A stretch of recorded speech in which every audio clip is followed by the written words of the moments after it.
Municipal కార్మికులతో AP ప్రభుత్వం చర్చలు ముగిశాయి. చర్చల అనంతరం అటు ప్రభుత్వం ఇటు కార్మిక సంఘాలు ఎవరి వాదన వారే వినిపించారు. కార్మికుల డిమాండ్లన్నింటినీ అంగీకరించామన్నారు మంత్రి బొత్స సత్యనారాయణ. అటు కార్మిక సంఘాలు మాత్రం తమ డిమాండ్లను ప్రభుత్వం సంపూర్ణంగా అంగీకరించలేదని కార్మికులు తేల్చి చెప్పారు. అవుట్సోర్సింగ్ కార్మికులు ఉద్యోగులు గత కొన్ని రోజులుగా తమ డిమాండ్లను పరిష్కరించాలంటూ డిమాండ్ చేస్తూ ధర్నాలు చేస్తున్న విషయం తెలిసిందే. ఇప్పటికే కార్మికులతో 2 దఫాలుగా చర్చలు జరిపిన రాష్ట్ర ప్రభుత్వం శనివారం మరోసారి చర్చలు జరిపింది. ప్రభుత్వంతో నిన్న జరిపిన చర్చలు మరోమారు విఫలమయ్యాయి. 11 అంశాలు పరిష్కరిస్తామని మంత్రుల కమిటీ చెబుతోందని, కానీ అడిగిన ప్రధాన డిమాండ్ను మాత్రం పట్టించుకోవడం లేదని కార్మిక సంఘాలు ఆందోళన వ్యక్తం చేశాయి. ఆర్థికపరమైన అంశాలు ఏవీ పట్టించుకోవడం లేదని గ్రాట్యుటీ అడిగాం. ఉద్యోగ విరమణ ప్రయోజనం 50,000 మాత్రమే ఇస్తారా అని నిలదీశారు. కార్మికులు ఎన్నికల ముందు రాజకీయాలు చేయటం లేదని, మాకు కనీస వేతనం పెంచాలని కోరితే అది గొంతెమ్మ కోర్కే అవుతుందా అని నిలదీశారు. 2 నెలల్లో ఓటు అనే ఆయుధంతో ఈ ప్రభుత్వానికి బుద్ధి చెబుతామని కార్మిక సంఘాల నేతలు హెచ్చరించారు. దాని ప్రకారం యూజీడీ కార్మికులకి, శానిటరీ డ్రైవర్లకి 18,500 ప్లస్ 6,000 రూపాయలు కలిపి 24,500 రూపాయలు జీతం చేయడానికి బేసిక్ గా అంగీకరించారు. దాని వరకు విలీన గ్రామాలు రాజధాని ప్రాంతంతో సహా వీళ్ళకి సంబంధించినటువంటి 21,000 జీతం చేయడానికి అంగీకరించారు. మిగిలినటువంటి ఇంజనీరింగ్ కార్మికులు ఎవరైతే ఉన్నారో వాళ్ళ దగ్గర మాత్రం చాలా పేచీగా చర్చలు నడిచాయి. ఒక దశలో వాళ్ళకి సంబంధించిన చర్చ చెప్పలేదు, తర్వాత మాట్లాడదాం. కానీ ఇది సరైనది కాదు, దీని మీద మాట్లాడాల్సిందని పట్టుబట్టాం. అప్పుడు జీవోఆర్టీ నంబర్ 30లో వాటర్ సెక్షన్, అట్లాగే టౌన్ ప్లానింగ్, వర్క్ ఇన్స్పెక్టర్లు, మేస్త్రీలు, ఇటువంటి 8 కేటగిరీలకి సెమీ స్కిల్డ్ జీతాలు కాకుండా అన్స్కిల్డ్ జీతాలు ఇస్తున్నారు. దాన్ని ఇప్పుడు ఇవ్వాల్సిందే 3 ఏళ్లుగా సర్క్యులర్లు పంపుతున్నారు, ప్రభుత్వానికి ప్రతిపాదనలు పంపుతున్నారంటే చివరికి పట్టుబట్టిన తర్వాత దాన్ని కన్సిడర్లో తీసుకొని దాన్ని పరిష్కారం చేయడానికి ప్రయత్నం చేస్తూ ఉన్నారు. అంటే దాని మీద నిర్దిష్టత లేదు. మొత్తానికి 10 సంవత్సరాల అనుభవాలకి 50,000 రూపాయలు మరి గ్రాట్యుటీ టైప్లో విశాఖ ఒప్పుకుంది. వాళ్ళకి సంవత్సరం పెరిగే కొద్దీ ప్రతి సంవత్సరానికి 2,000 రూపాయలు విశాఖ కూడా అంగీకరించింది. అలాగే చనిపోతే మట్టి ఖర్చులకి ఇద్దరికి 15,000 రూపాయలు ఇచ్చేవాళ్ళు, ఇప్పుడు ఈ రోజున 20,000 రూపాయలు కూడా ప్రభుత్వం అంగీకరించింది. ఇన్ని డిమాండ్లు వాళ్ళని దృష్టిలో పెట్టుకొని ఎవరైతే మున్సిపల్ కార్మికులుగా కష్టపడి పనిచేస్తున్నారో వాళ్ళందరినీ దృష్టిలో పెట్టుకొని ప్రభుత్వం ఈ నిర్ణయం తీసుకొని మంచి పని చేసిందని చెప్పి మేము అందరం భావిస్తున్నాం. కాబట్టి దీన్ని మున్సిపల్ కార్మికులు కూడా అర్థం చేసుకుని రాబోయే భవిష్యత్తులో కూడా మీకు జీతాలు పెరగడానికి కూడా అవకాశం ఉంటుంది. గతంలో నాకు తెలిసి ఒక 2 years బ్యాక్, 1.5 year బ్యాక్ 18,000 రూపాయలు బేసిక్ ఇస్తా అంటే దాన్ని వద్దని చెప్పి హెల్త్ అలవెన్స్ కూడా కావాలని చెప్పి పట్టుబడటంతో వాళ్ళ బేసిక్ను కూడా మరి నష్టపోయారు. ఈ రోజున మున్సిపల్ కార్మికులు ఆ విధంగా నష్టపోకుండా మున్సిపల్ కార్మిక సంఘాలు లేవనెత్తిన అన్ని డిమాండ్లను రాష్ట్ర ప్రభుత్వం అంగీకరించిందని రాష్ట్ర విద్యాశాఖ మంత్రి బొత్స సత్యనారాయణ అన్నారు. కార్మికుల హెల్త్ అలవెన్స్ 6,000 వేతనంతో కలిపి ఇవ్వాలని తాము నిర్ణయించామన్నారు. ఇకపై పరిహారం మొత్తాన్ని కోర్టు ఉత్తర్వుల ప్రకారమే ఇస్తామన్నారు. కార్మికులు ప్రమాదవశాత్తు చనిపోతే ఇచ్చే పరిహారాన్ని కూడా పెంచామని మంత్రి బొత్స తెలిపారు. ఈసారి జరిగిన చర్చల్లో మున్సిపల్ కార్మిక సంఘాల అన్ని డిమాండ్లను అంగీకరించామని మంత్రి సత్యనారాయణ తెలిపారు. కార్మికుల ప్రమాద పరిహారాన్ని 5 లక్షల నుంచి 7 లక్షలకు పెంచాము. మరికొన్ని డిమాండ్లకు కూడా మంత్రుల కమిటీ అంగీకారం తెలిపిందన్నారు. మున్సిపల్ కార్మికులు వెంటనే విధుల్లో చేరాలని కోరారు. తక్షణమే సమ్మె విరమించి విధుల్లో చేరితే అమలు చేస్తామని స్పష్టం చేశారు. మున్సిపల్ కార్మికులు సమ్మె విరమిస్తే నోటిఫికేషన్ ఇస్తామని అన్నారు. పెంపు అంతా వచ్చే ప్రభుత్వంలోనే ఇస్తామని తేల్చి చెప్పామని మంత్రి బొత్స సత్యనారాయణ పేర్కొన్నారు. సివిల్ డెత్కు సంబంధించి సుప్రీంకోర్టు డెసిషన్ అన్నారు. ఆ డెసిషన్ ప్రకారము ఎవరైనా చనిపోతే 30 లక్షలు కదా, 30 లక్షలు వాళ్ళకి వచ్చి ఎక్స్గ్రేస్ ఇవ్వాలని అనేది ఉంటుందా, ఇది అమలు జరగట్లేదు అన్నారు.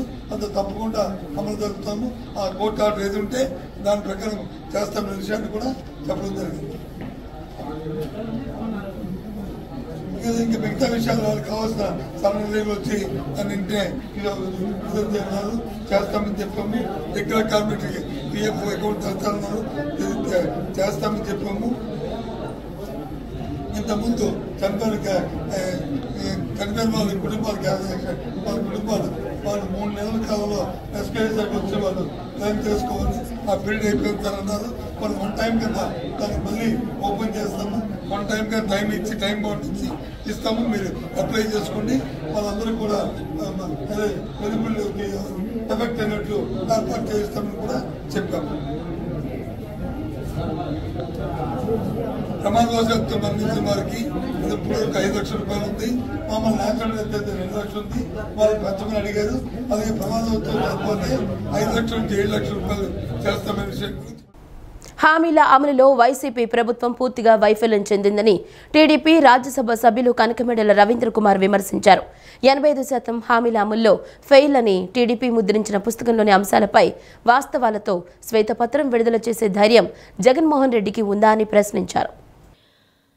4 సంవత్సరాల 9 నెలల జగన్మోహన్ రెడ్డి పాలన విధ్వంసకరం, నేతృత్వం, అవినీతి, అబద్దాల మయమని టీడీపీ రాజ్యసభ సభ్యులు కనకమేడల రవీంద్ర కుమార్ ధ్వజమెత్తారు. పోలీసు వ్యవస్థలతో ప్రజల్ని భయభ్రాంతులకు గురిచేసి రాష్ట్రాన్ని భ్రష్టు పట్టించారని మండిపడ్డారు. ఆంధ్రప్రదేశ్ విడిపోయినప్పుడు జరిగిన నష్టం కంటే జగన్మోహన్ రెడ్డి పాలనలో జరిగిన నష్టమే ఎక్కువ అని తెలిపారు. రాష్ట్రం తిరిగి కోలుకోవడానికి కనీసం 15 ఏళ్లు పడుతుందన్నారు. 2024 ఎన్నికల్లో టీడీపీ జనసేన ప్రభుత్వాన్ని గెలిపించి చంద్రబాబుని ముఖ్యమంత్రిని చేస్తేనే రాష్ట్రానికి విముక్తి అని, ప్రజలకు సంతోషమని వెల్లడించారు. 99% హామీలు అమలు చేశామంటూ ప్రజల్ని మోసగించడం కాదని, టీడీపీ ప్రశ్నలకు వైఎస్ఆర్సీపీ ప్రభుత్వం సమాధానం చెప్పాలని కనకమేడల డిమాండ్ చేశారు. 85% హామీల అమల్లో ఫెయిల్ అని టీడీపీ ముద్రించిన పుస్తకంలోని అంశాలపై వాస్తవాలతో శ్వేతపత్రం విడుదల చేసే ధైర్యం జగన్మోహన్ రెడ్డికి ఉందా అంటూ కనకమేడల రవీంద్ర కుమార్ జగన్ ప్రభుత్వాన్ని ప్రశ్నించారు. దీనికి కారణం ఒకసారి మనం వెనక్కి వెళ్ళి పరిశీలించుకున్నట్లయితే ఈ రోజున జగన్మోహన్ రెడ్డి గారు ఇప్పటి వరకు ఎన్ని హామీలు ఇచ్చారు, ఎన్ని అమలు చేశారు అనేది మనం ప్రధానంగా చూసుకోవాలి.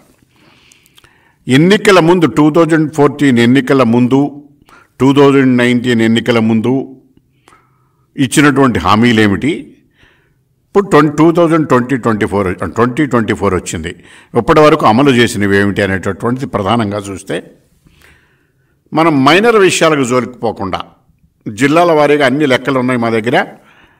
ఆయన 99% అమలు చేశాను, ఇక 1% మిగిలిందని చెప్తున్నారు. మంత్రులతో సహా బాగా ఊతున్నారు. కానీ మా ప్రకారం ఆయన ఇచ్చినటువంటి 100% హామీల్లో 15% మాత్రమే అమలు చేశారు. మిగతా 85% పూర్తిగా అమలు చేయకుండా ప్రజలకు కల్లబల్లు కబుర్లు చెప్పి కాలక్షేపం చేస్తున్నారు. లక్షల మంది మున్సిపల్ కార్మికులు రోడ్డెక్కినా స్పందించరా అని సిపిఐ రాష్ట్ర కార్యదర్శి రామకృష్ణ ప్రశ్నించారు. నిర్ణయాధికారం లేని మంత్రులతో చర్చలు ఎందుకన్నారు? ఎన్నికల్లో జగన్ ఇచ్చిన హామీలు అమలు చేయాలని కోరుతున్నారని, ఓట్ల కోసం హామీలిచ్చి గద్దెనెక్కాక మాట తప్పి మడమ తిప్పి మోసం చేశారని మండిపడ్డారు. రాష్ట్రంలో మున్సిపల్ కార్మికులు చేపట్టిన సమ్మె 12వ రోజుకు చేరింది. కాళేశ్వరరావు మార్కెట్ వద్ద ప్రభుత్వం మొద్దు నిద్ర వేడాలంటూ కార్మికులు నిరసనకు దిగారు. మున్సిపల్ కార్మికులకు మద్దతుగా సిపిఐ రాష్ట్ర కార్యదర్శి రామకృష్ణ ఆందోళనలో పాల్గొన్నారు. ఈ సందర్భంగా ఆయన మాట్లాడుతూ జగన్కు కనీసం సిగ్గు శరం లేదని విమర్శించారు. లక్షల మంది కార్మికులు రోడ్డెక్కినా స్పందించరా అంటూ ప్రశ్నించారు. నిర్ణయాధికారం లేని మంత్రులతో చర్చలు ఎందుకన్నారు? ఎన్నికల్లో జగన్ ఇచ్చిన హామీలు అమలు చేయాలని కోరుతున్నారని, ఓట్ల కోసం హామీలు ఇచ్చి గద్దెనెక్కాక మాట తప్పి మడమ తిప్పి మోసం చేశారని మండిపడ్డారు. తల్లులు చేసే పనిని మున్సిపల్ కార్మికులు చేస్తున్నారని అన్నారు. ఇంటి నుంచి తన తల్లినే గెంటేసిన జగన్కు ఈ మున్సిపల్ కార్మికుల కష్టం అర్థం కావటం లేదన్నారు. ఓట్లు సీట్లు లెక్కేసుకుంటూ ఎమ్మెల్యేలను బదిలీ చేస్తూ బిజీగా గడుపుతున్నారని తెలిపారు. ఎన్ని మాయలు చేసినా వచ్చే ఎన్నికల్లో జగన్ ఓటమి ఖాయమని స్పష్టం చేశారు. ఆ నీరవ్ చక్రవర్తికి జగన్మోహన్ రెడ్డికి ఏమీ తేడా కనపడలే. తేడా అంతా ఏమంటే ఆయన ఫిడేలు వాయించుకుని కూర్చున్నాడు, ఈయనేమో ట్రాన్స్ఫర్లో కూర్చున్నాడు.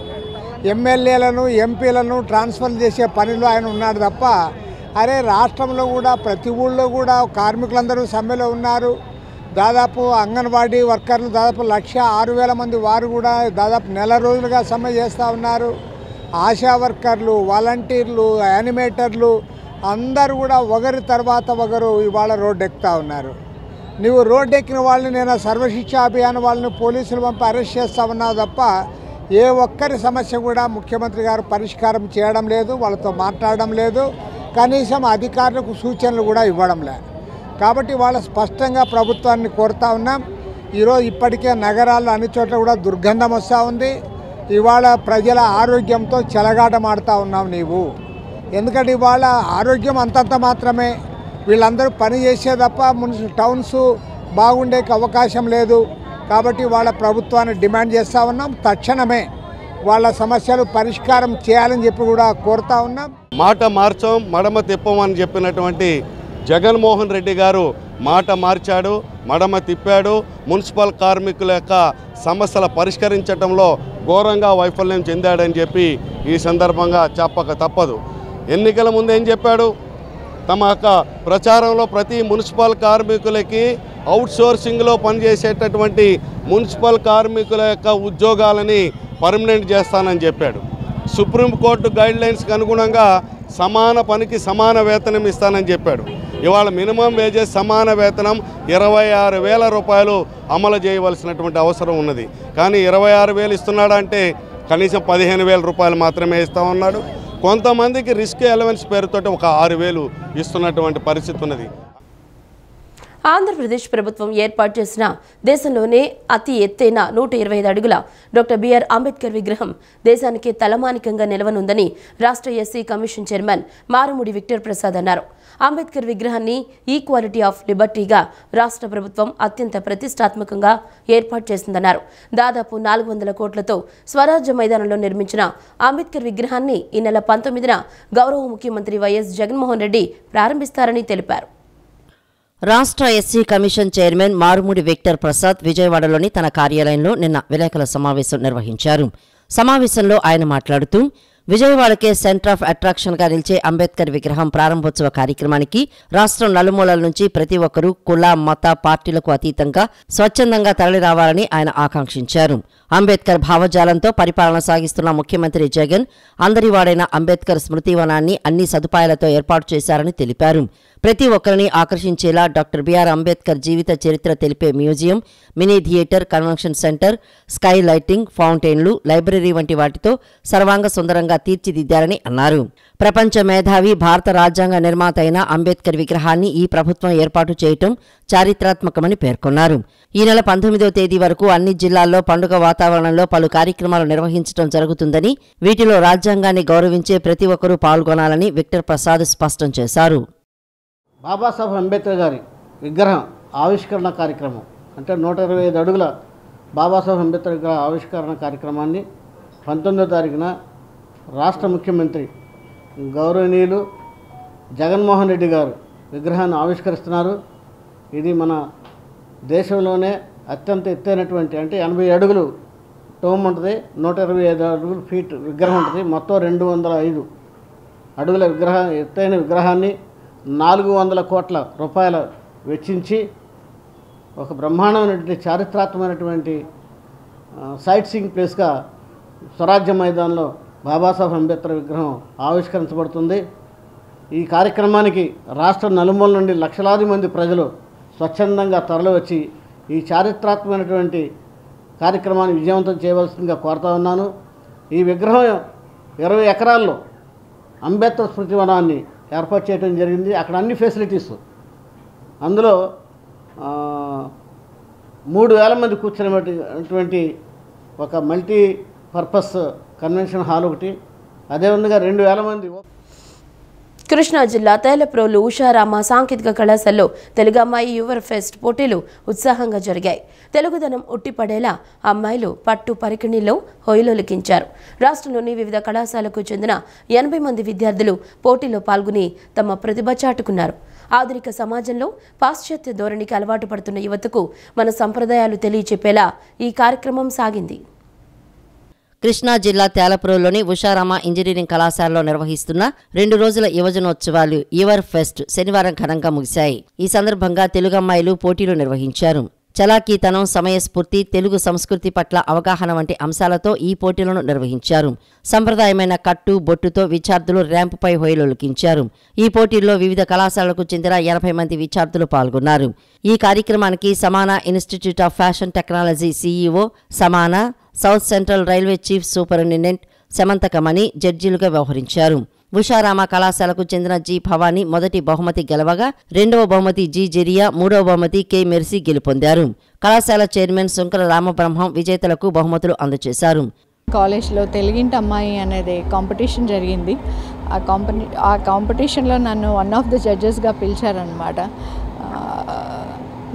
వాట్ హ్యాపెన్ గుడ్ ఈజ్ ఏంటంటే ఇవాళ కూడా మన కల్చర్ని ఇంకా ఇన్వైట్ చేసి కాలేజ్ వాళ్ళు, మేనేజ్మెంట్ వాళ్ళు దీన్ని ఇంకా ఎంకరేజ్ చేస్తున్నారు. That need of the hour. ఇవాళ అమ్మాయిలకి మన కల్చర్ ఏంటి, సాంప్రదాయం ఏంటి, కట్టుబాటు ఏంటి అనేది మర్చిపోతున్నారు. కాబట్టి ఇలాంటి ఈవెంట్స్ కండక్ట్ చేస్తే పిల్లలకి అది క్యారీ చేయడం ఈజీగా ఉంటుంది, కంఫర్ట్ జోన్ ఉంటుంది, అలవాటు అవుతుంది. కల్చర్ ఎప్పటికీ లైఫ్ లాంగ్ ఇలాగా వీళ్ళు ఇది వేసుకుంటే బాగుంటుందని ఒక ఫీల్ ఉంటుంది కదా, ఆ ఫీల్ వాళ్ళకి లైఫ్ టైం ఉంటుంది. ఇది వేసుకుంటే బాగుంటుంది, ఇది మా సాంప్రదాయం అనేది నేర్పడం ఇదే ఏజ్, కరెక్ట్ ఏజ్. ఈ టీనేజ్ 20+ ఇయర్స్లో వాళ్ళకి ఈ ఇన్బైబింగ్ అంటారే అది చాలా అవసరం. దాదాపు 36 మంది పార్టిసిపెంట్స్ పాల్గొన్నారు. ఇందులో ఒక ప్రధాన ఉద్దేశం ఏంటంటే తెలుగు సాంస్కృతికి సాంప్రదాయాలు గౌరవించడమే కాదు, పిల్లలు ఖచ్చితంగా తెలుగులోనే ఒక్క ఇంగ్లీష్ పదం కూడా మాట్లాడకుండా తెలుగులోనే తమను తాము పరిచయం చేసుకోవాలని, అదేవిధంగా పద్యాలను, తెలుగు పద్యాన్ని చదవాలని ఒక ఫస్ట్ 2 రౌండ్లో పెట్టమన్నది చాలా గొప్ప విషయం. ఎందుకంటే ఇక్కడ చదివే స్టూడెంట్స్ అందరికీ కూడా టెక్నికల్గా స్టూడెంట్స్, వాళ్ళని తెలుగు భాష వైపు, మన మాతృభాష వైపు, ఒక విధంగా తెలుగు భాషాభివృద్ధికి వీళ్ళు ఇండైరెక్ట్గా ఇస్తున్న ప్రోత్సాహం. అనంతరం డైరెక్టర్ రాజశేఖర్ మాట్లాడుతూ విద్యార్థుల్లో దాగి ఉన్న సృజనాత్మకతను గుర్తించేందుకు ప్రతి సంవత్సరం ఈ తరహా పోటీలు నిర్వహిస్తున్నామని పేర్కొన్నారు. విద్యార్థులు విద్యలో మాత్రమే కాక ఇలాంటి కల్చరల్ యాక్టివిటీస్లో కూడా ముందుండాలని అన్నారు. అనంతరం న్యాయ నిర్ణేతలు మాట్లాడుతూ ఆధునిక సమాజంలో మన సంప్రదాయాలను తెలియచెప్పేలా ఇలాంటి కార్యక్రమాలు నిర్వహించడం అభినందనీయమని అన్నారు. నేటి తరం మన కట్టు బొట్లు మర్చిపోతున్నారని, అలాంటి సంప్రదాయ విలువలు కాపాడేలా తెలుగమ్మాయి వంటి కార్యక్రమాలు దోహదపడతాయని చెప్పారు. అనంతరం విజేతలు మాట్లాడారు. కార్యక్రమంలో principal GVKSV Prasad, convener Y Varaprasad, Naresh, ఉపాధ్యాయులు, విద్యార్థులు పాల్గొన్నారు. ఉషారామ సాంకేతిక కళాశాలలో చదువుతున్నాను. తెలుగమ్మాయిలో పార్టిసిపేట్ చేయడం నాకు చాలా ఇష్టమైన పని. అండ్ ఈ అవార్డ్ ఇది రావడానికి చాలా వరకు అందరూ ప్రయత్నించారు. అందరికీ కంగ్రాట్స్. అండ్ నాకు వచ్చినందుకు చాలా హ్యాపీగా ఫీల్ అవుతున్నా. ఇది క్రెడిట్ మా మమ్మీకి ఇద్దామనుకుంటున్నాను.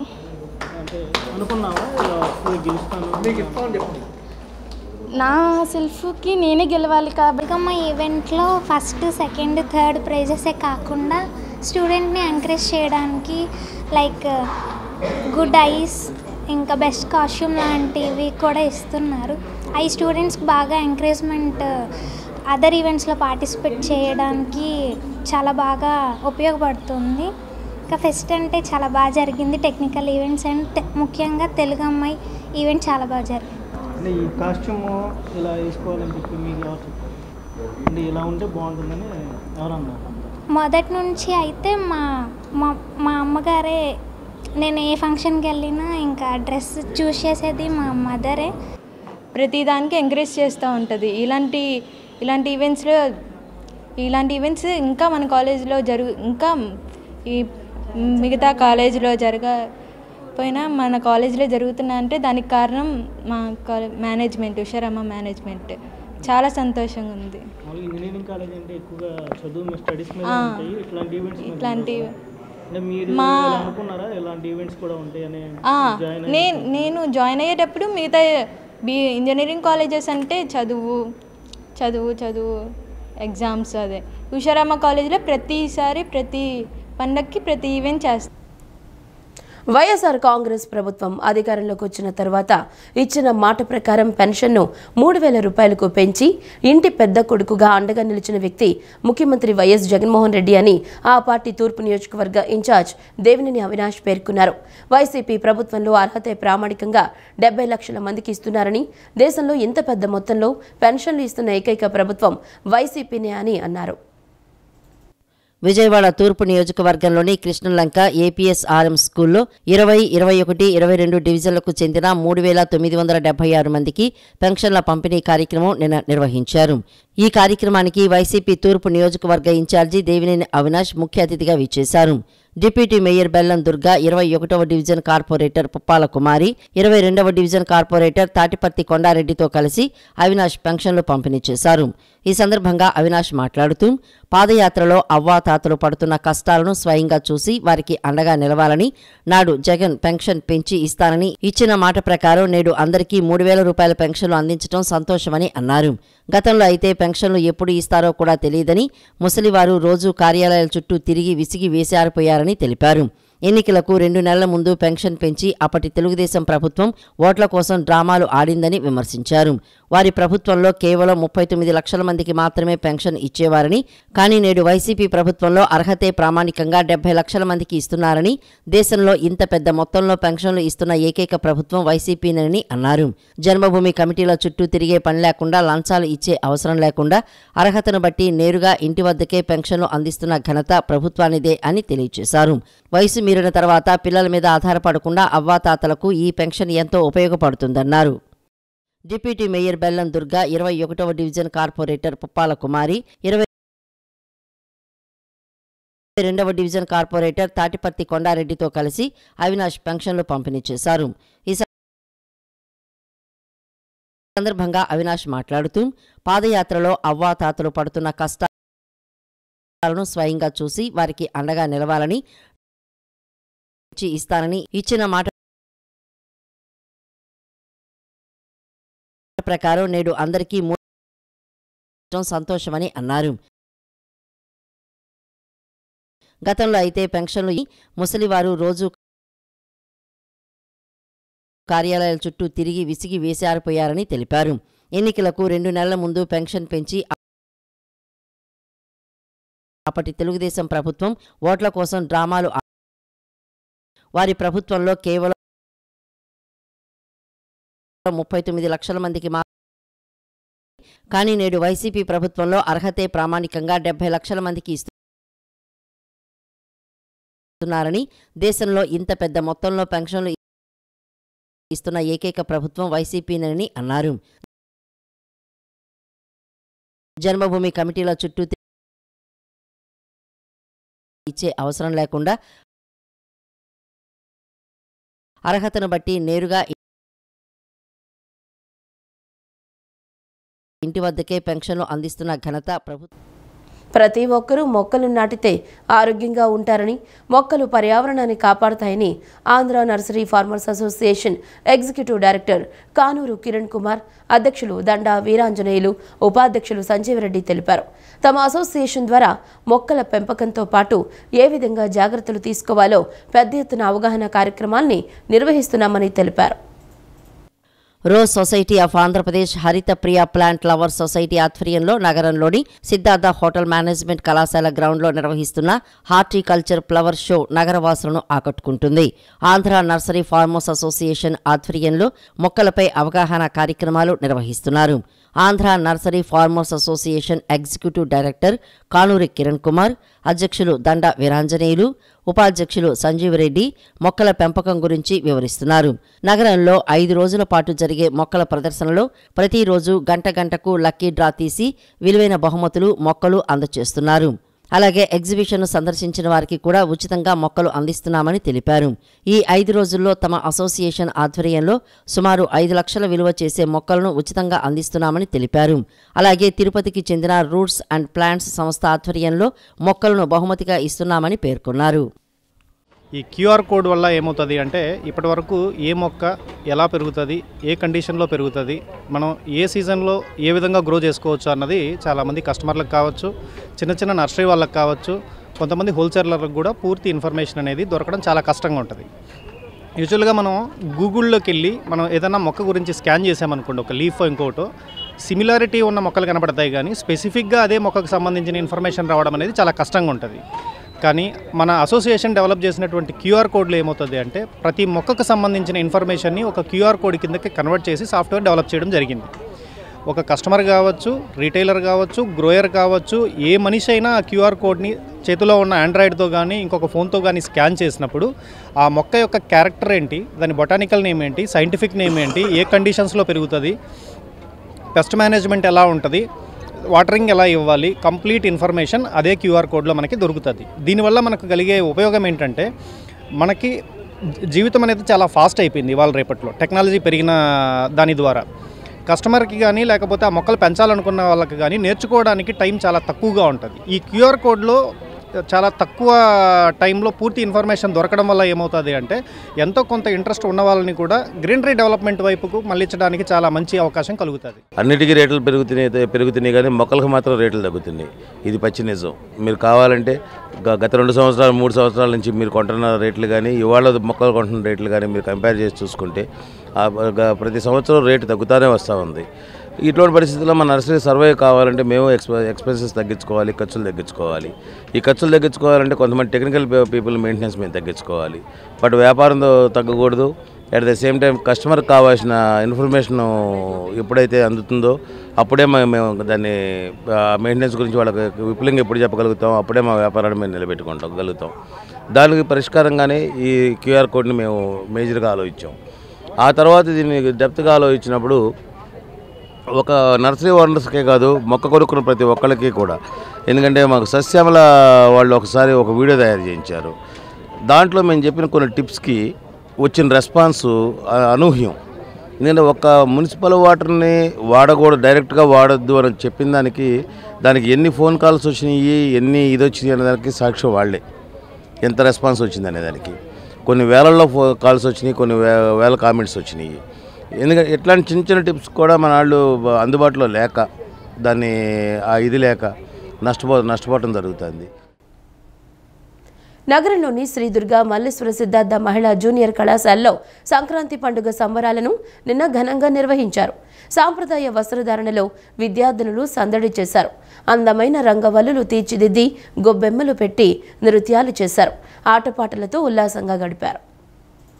విజయవాడ మహాత్మా గాంధీ రోడ్డులోని శ్రీ దుర్గా మల్లేశ్వర సిద్ధార్థ మహిళా జూనియర్ కళాశాలలో సంక్రాంతి సంబరాలు ఘనంగా జరుపుకున్నారు. పల్లె వాతావరణాన్ని తలపించేలా కళాశాల ప్రాంగణాన్ని తీర్చిదిద్దారు. ప్రతిరోజు ఏకరూప దుస్తుల్లో కనిపించే విద్యార్థులు తెలుగుంటి సంప్రదాయం ఉట్టిపడేలా లంగా ఓణి చీరలు ధరించి అందంగా ముస్తాబై సంబరాల్లో పాల్గొన్నారు. సంక్రాంతి లక్ష్మి పేరుతో నిర్వహించిన పోటీల్లో విద్యార్థినులు ఉత్సాహంగా పాల్గొన్నారు. విద్యార్థులకు వివిధ అంశాల్లో పోటీలు నిర్వహించి విజేతలను ఎంపిక చేశారు. రంగవల్లుల పోటీల్లో విద్యార్థినులు అందమైన రంగవల్లులను వేశారు.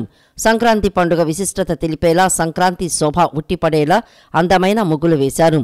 రంగవల్లుల పోటీల్లో విజేతలకు బహుమతులను అందజేశారు. ఈ సందర్భంగా జూనియర్ కళాశాల ప్రిన్సిపాల్ పద్మజ మాట్లాడుతూ మన సంస్కృతి సంప్రదాయాలను కాపాడుకోవడం మనందరి బాధ్యత అని తెలిపారు. పండుగ విశిష్టతను సంస్కృతి సంప్రదాయాలను తెలిపేలా ప్రతి సంవత్సరం సంక్రాంతి సంబరాలు నిర్వహిస్తున్నట్లు పేర్కొన్నారు.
దేశంలో ఈ టైంలో ఎప్పుడూ కూడా ఆ రైతుకి అవసరమైనటువంటి పాడి పంట ఇంటికొచ్చే టైము ఇదే మనం మకర సంక్రాంతిగా చేసుకుంటున్నాము.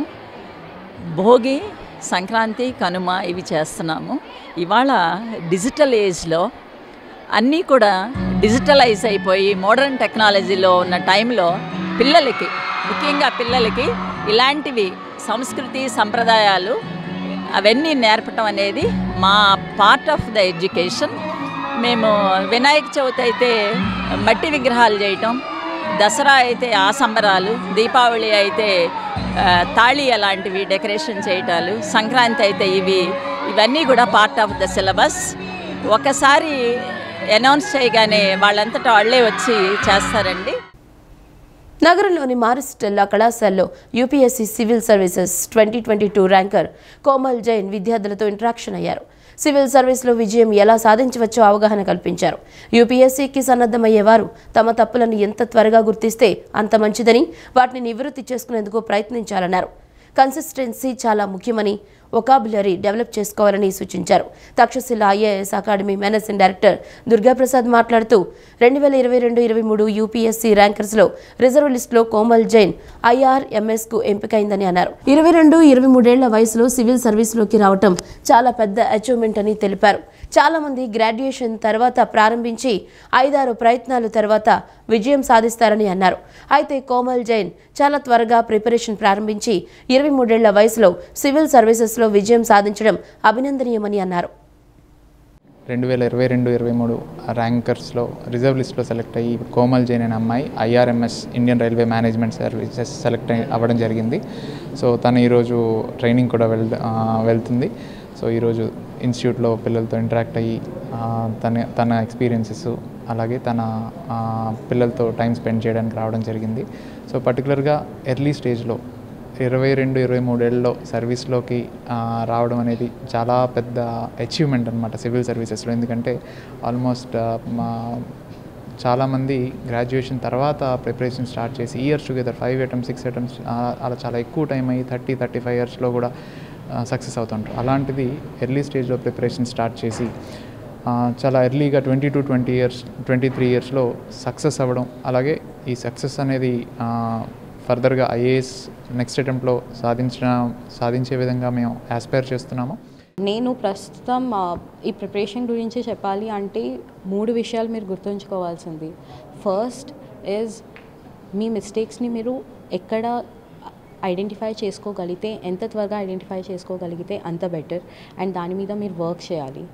సెకండ్, కన్సిస్టెన్సీ చాలా important. And third, vocabulary improve చేసుకోవడం, న్యూస్ పేపర్ చదవడం, ఇవి ఇంపార్టెంట్. సో మీరు కన్సిస్టెంట్గా హార్డ్ వర్క్ చేస్తూ ఉండు, మీకు రైట్ డైరెక్షన్ కనుక ప్రొవైడ్ అయినట్లయితే ఎవరైనా సివిల్ సర్వీసెస్ క్రాక్ చేయడం ఈజీ. ఈ వార్తలు ఇంతటితో సమాప్తం. నమస్కారం.